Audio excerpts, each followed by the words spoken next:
I have something to say.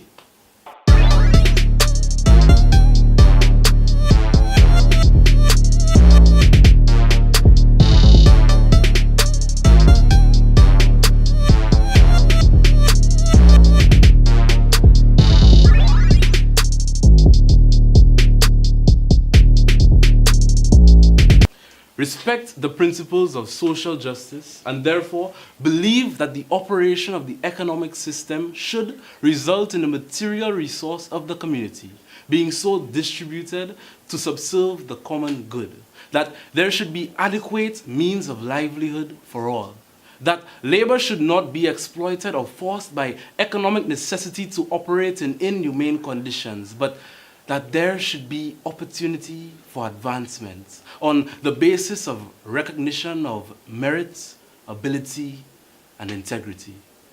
I have a problem with the government. Now, before your party hacks jump on your red high horse or the flabos start coming out, I'm not talking about UWP or SLP. I'm talking about government. And it's not even limited to the borders of St. Lucia, but the region. No, matter of fact, the globe.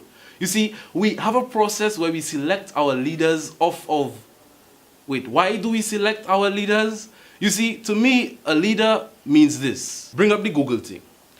A person that holds a dominant or superior position within its field and is able to exercise a high degree of control or influence over others. You know some qualities that a leader must have or should have?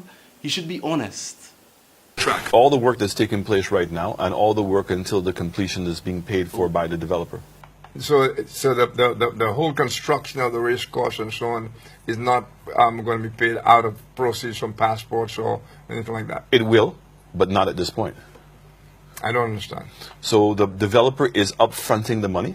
And another quality that a leader should have is he should have strong communication skills. Do this, how many people die alive and how many people die dead? That's not... Now, I'm not saying that every single leader should be eloquent and speaking like... This was a pretty shameful day for what? But I'm just saying that he should at least not be speaking like... Another quality that a leader should have is they should be emotionally intelligent. No, not you. Not you. Can you give us a chance? Your organization is terrible. You are attacking terrible. our news organization. Your organization Can you give is us a terrible. chance Let's to go. ask a question, sir? Go ahead. Sir, Quiet. can you state, Quiet. Mr. President-elect. Go ahead. Can you state She's asking a categorically, question. Don't be rude. Mr. President-elect, can you give us a question? Don't be You're rude. attacking us. Can you give us a question? Don't be... As we move forward, I believe that on a global scale, we must pay careful attention to those we select to lead our country. And more specific to the region, we should stop being so unintelligently affiliated to political parties by merit of family traditions or impressed by the pop culture of their motorcades and the rallies and the false promises. We should just stop for a moment and think critically about those individuals that we elect to represent us, our country. Because the person that we elect and we put inside of the Oval Office or in the cabinet to represent the country represents you. Think.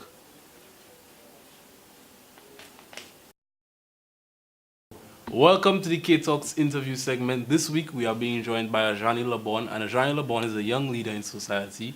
He is the second vice president of the National Youth Council, and today we're just going to dialogue with him about what the National Youth Council is all about and about him as an individual, a young leader in our society. Ajani Lebourne, where did it start for you?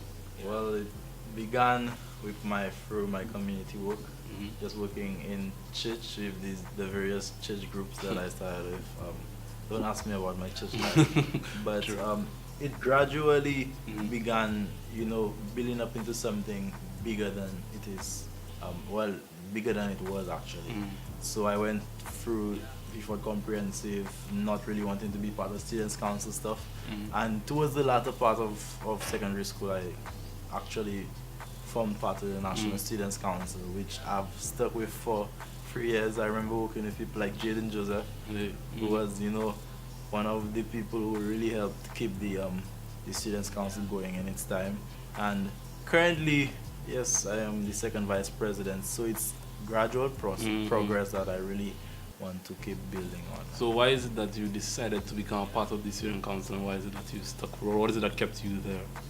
Right. Well, when I began working in the Students' Council, it was just about using the influence that I had through my peers to really try to do things for students in St. Lucia, because for a long while you've been hearing students complaining about infrastructure in schools, complaining about teacher-student relationships, complaining about the cause of education, and no one actually there to champion the cause. So that was my main motivation, because I felt like somehow I needed to make a difference. I needed to change something, but I never really knew exactly what route I would have to take to make that change. So when I started the Students' Council, I realized that was the actual thing for me. What kept me there is the fact that I've been able to see the impact it has made on the lives of students. Nice. And now you're part of the National Youth Council, recently elected. Yeah. What is that like? What is the difference between the Student Council and the National Youth Council now? Yeah, well, Students' Council represents approximately, I would like to say, from 15 to 20,000 students on island. National Youth Council represents all young people, regardless whether they may be Adventist, whether they may be Catholic, whether they may be from a different orientation, sexual orientation, whether they may be part of a different grouping or a different sect. So it's, inclusive, and it's a greater responsibility. Whilst on the National Students' Council, I'll just be responsible for, paying attention to student issues, which, there were a few of them, but when you're thinking of youth representation, there's a lot more you have to bring together to actually be an effective advocate for you folk. Nice. So do you see yourself, or would you call yourself a leader, and why? Well, I see myself as a leader in many different capacities. I like to view leadership as something holistic. So many people think of the laissez-faire leader as leading from the back. You think of the democratic leader as taking everybody's view into perspective. And people think of the autocratic leader as just giving directives and wanting to be the sole decision maker. But I view myself as a leader who attempts to bring these three different leadership styles together to have effective leadership. So I think through the work I've been able to do with the National Students' Council, it has been able to impact and transform lives. That's the main reason why I really keep going, because I really want to see more and more young people be beneficiaries to that kind of life. Nice. And just a side note, as you look at the government ministers and you look at the supposed leaders of our country, and you see their behavior in, say, parliaments and certain places, and not all the time, but in certain regards, you can see that they don't act like leaders per se. What's your perspective on that? Well, I've always said I think our politicians make it seem so difficult to run a country, because I think leadership is about principle. If you're not guided by principle, you find your leadership is being compromised in so many different ways. Politics really plays a critical role, not a critical role, but it's a great factor in watering down the principle of our leaders.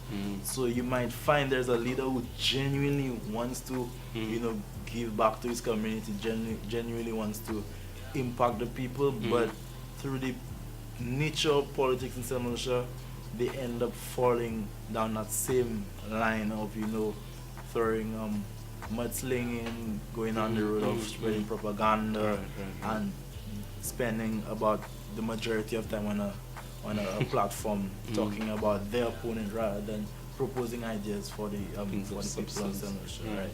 So I think it's unfortunate that our nature of politics really discourages a lot of young people from being part of politics. But personally, I'm someone who is very, very passionate about politics, not the nature of politics, which has to do with saying on platforms, sending words back and forth, but politics in actually providing proper leadership and putting together some good policies so that we can have a good form of governance. So in the future, you see yourself as a politician? Yeah, in the future. In the long term. I don't like to, call it so early, but I'm just saying that there is a possibility that Understood. Yeah, nice. Okay. And coming back to the National Youth Council, what are some of the programs that you guys would like to implement now? Because National Youth Council has been through quite a phase, a very muddy, if you want to call it slow, kind of behind the scenes phase. And your campaign was based on a revolution, the youth revolution. Right. So what does that entail? What are we looking for in the future of National Youth Council? The youth revolution is getting young people to develop an ownership of the National Youth Council. So when we say the youth revolution, it's about young people in their own ways, in their own mediums, in their own methods, portraying the fact that they are part of a movement that is advocating on behalf of their own selves and other young people, part of a movement that can push to get, policies being shifted towards their own best interests.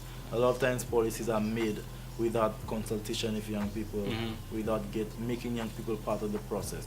Another part of the National Youth Council that we really want to bring back is the branding. We want to rebrand the organization to make it attractive and appealing to the average young person. Because you go on the block, you go in the bay, you go anywhere, any chill out spot, and you ask them, what is the National Youth Council, or what is NYC? They would say New York City, but they don't know that there's actually a council which represents young people. Now, if the council was inclusive, if the council was welcoming to young people from all walks of life, we'd be able to have a greater relationship with the young people of St.Lucia. And in that, it's easier to advocate for them, it's easier to represent them when they actually feel your vibe. So that's what we want to bring back to the organization. Nice. And part of what I felt like contributed to the whole negative kind of thing with the National Youth Council is that you don't necessarily feel the impact of the council. You don't see their programs, or you're not aware of what they're doing per se. There isn't that sort of a relationship, like you said, with the youth. So what are some of the programs that the youth can actually look forward to seeing from you, so they could feel the presence of the National Youth Council? Well, we're in the process of putting together our plan of action and our calendar of activities. But one of the few things that we've been able to highlight was to use our social media pages to really increase the youth engagement and youth participation in council activities. So one of the things we are going to start doing very soon, and expect a lot of the people to be part of it, is that we're going to be engaging a lot of the social media icons, or the Lucian icons, or even the social media, the moguls, and these people who are well known on the media, like the Scardis and the Kidel Sonis, and these individuals who are able to pull together an audience. And we're going to be helping them, we're going to be bringing them on board so that they can endorse a lot of our programs and really speak on a lot of issues. The other thing is that we want to use these videos to engage young people, to help them become part of the discussion. So it's like on a Friday afternoon, you might just see us pull up in the boulevard or pull up Serenity Park and ask a group of students, what do you think about so and so, what do you think about that? Or you might go in the horse racing where the fellas racing on the beach, and ask them, what do you think about DSH, and that, and get the feeling on the ground about what young people think about certain issues. And this is one of the programs. Another program that we want to bring on board is the Inter-District Youth and Sports Council Sports Meet, which will be a track and field meet with other sporting disciplines, which will bring district youth and sports councils from around the island together in one location where they can compete, friendly competition, but rivalry that brings the unism together. Because this is something NYC has been missing. A lot of times people think of NYC as, yes, this group of people, or that executive who is sort of an elite sitting among themselves, or a cult, a group of people. Sorry, a cult is too much of a strong word. But a group of people who just segregate themselves. Right. But we want NYC to be, it's yours, it's ours, it's everyone's own to enjoy. So it's not about getting voted in or becoming part of this and that. Everyone is welcome to join the movement. So but coming up, we have other programs, but like I said, when we put together the plans, we'll present that. So we have a lot of things to look forward for from the National Youth Council. You're clearly inspired, you're clearly motivated, and you're moving towards your dreams. What would you say to other young persons out there who want to be inspired, or who are, on the edge of inspiration, they're losing it, or they don't have the support? What would you say to them? Well, one thing that I always want to speak to the young people about is to find what works for you. You don't have to be like, You don't have to be that formal suit and tie guy sitting at meetings, putting together different plans and that kind of vibe. You can always find what works for you. So you think you're good in terms of graphic designing, you think you're good in terms of fashion designing, you think you're good in terms of photography. You can use that to really, drive your passion and inspire other people to become part of that movement. And the thing about it is, when everyone in their own different bubble sparks that interest and sparks that passion and draws people in, and they come together and they bring these energies together, you have what you call a movement, a revolution, when everyone is working towards the same cause but in different different areas, different talents and abilities. So I really want to implore the young people out there to find what works for you. When you find what works for you, keep working at it. Look at different ways in which you can, broaden your ability. Look at different ways in which you can create more exposure for yourselves. So the artists, the Denry Soca artists, look at ways in which you can sell your music abroad. Look at ways in which you can create a channel, a YouTube channel that can draw masses together, not just post videos here and there, but create an audience, create a following, and that's the kind of thing that I want to get young people thinking about. Also, when you create that passion, you get the different the support system behind. You also need to get someone to work along with, a mentor, and bring people in, because it makes no sense for you to be doing this isolated when you're not able to pass on whatever knowledge you have to someone else. So please find what you love to do, use whatever passion you have towards creating a movement, and finally just bring someone up with you. Nice. The man said it best himself. I can say nothing more. Thank you for joining us for this session, Ajani.